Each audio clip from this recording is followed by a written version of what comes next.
हमारे समय के चर्चित कवि कुमार अंबुज का आज जन्मदिन है। तो लीजिए आज सुनिए उनकी कुछ चर्चित कविताएं। पहली कविता का शीर्षक है एक स्त्री पर कीजिए विश्वास। जब भटक रही हूं आस्थाएं, जब भटक रहे हो रास्ता, तो इस संसार में एक स्त्री पर कीजिए विश्वास। वो बताएगी सबसे छिपा कर रखा गया अनुभव, अपने अंधेरों में से निकाल कर देगी वही एक कंदील। कितने निर्वासित, कितने शरणार्थी, कितने टूटे हुए दुखों से, कितने गर्वीले, कितने पक्षी, कितने शिकारी, सब करते रहे हैं एक स्त्री की गोद पर भरोसा। जो पराजित हुए उन्हें एक स्त्री के स्पर्श ने ही बना दिया विजेता। जो कहते हैं कि छले गए हम स्त्रियों से, वे छले गए हैं अपनी ही कामनाओं से। अभी सब कुछ गुजर नहीं गया है।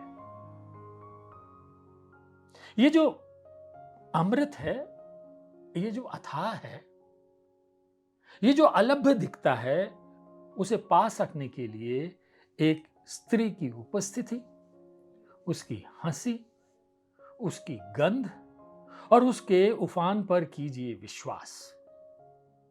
वह सबसे नई कोपल है और वही धूल चट्टानों के बीच दबी हुई एक जीवाश्म की परछाई है। तो ये कविता जो मैंने आपको सुनाई, इसका शीर्षक था एक स्त्री पर कीजिए विश्वास। अब कुमार अंबुज की दूसरी कविता। मैंने बताया आपको कि कुमार अंबुज जी का आज जन्मदिन है, तो अब दूसरी कविता सुनिए। इसका शीर्षक है मेरा प्रिय कवि। वह हिचकिचाते हुए मंच तक आया। उसके कोट और पैंट पर शहर के रगड़ के निशान थे। वह कुछ परेशान था, लेकिन सुनाना चाहता था अपनी कविता। लगभग हकलाते हुए शुरू किया उसने कविता का पाठ, मगर मुझे उसकी हकलाहट में एक सात्विक हिचकिचाहट सुनाई दी। एक ऐसी हिचकिचाहट जो इस वक्त में दुनिया से बात करते हुए किसी भी संवेदनशील आदमी को हो सकती है। लेकिन उसने अपनी कविता में वो सब कहा। लेकिन उसने अपनी कविता में वह सब कहा जो एक कवि को आखिर कहना ही चाहिए। वह हिचकिचाहट धीरे धीरे एक अफसोस में बदल गई और फिर उसमें एक शोक भरने लगा। उसकी कविता में फिर बारिश होने लगी। उसके चश्मे पर भी कुछ बूंदें आईं, जिन्हें मेरे प्यारे कवि ने उंगलियों से साफ करने की कोशिश की। लेकिन तब तक और तेज हो गई बारिश। फिर कविता में अचानक रात हो गई। अब उस गहरी होती रात में हो रही थी बारिश। बारिश दिख नहीं रही थी और बारिश में सब कुछ भीग रहा था। कवि के आधे घुंघराले, आधे सफेद बालों पर फुहारें थी। होठों पर सिगरेट के धुओं की चहलकदमी के सांवले निशानों को छूकर कविता बह रही थी अपनी धुन में। एक मनुष्य होने के गौरव के बीच संकोच झर रहा था उसमें से।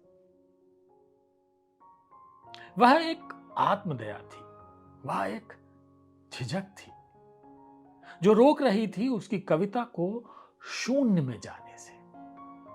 कविता पढ़ते हुए वह बार बार वजन रखता था अपने बाएं पैर पर, बीच बीच में किसी मूर्ति शिल्प की तरह स्थिर होता हुआ। एक शिल्प जो काव्य पाठ कर सकता था।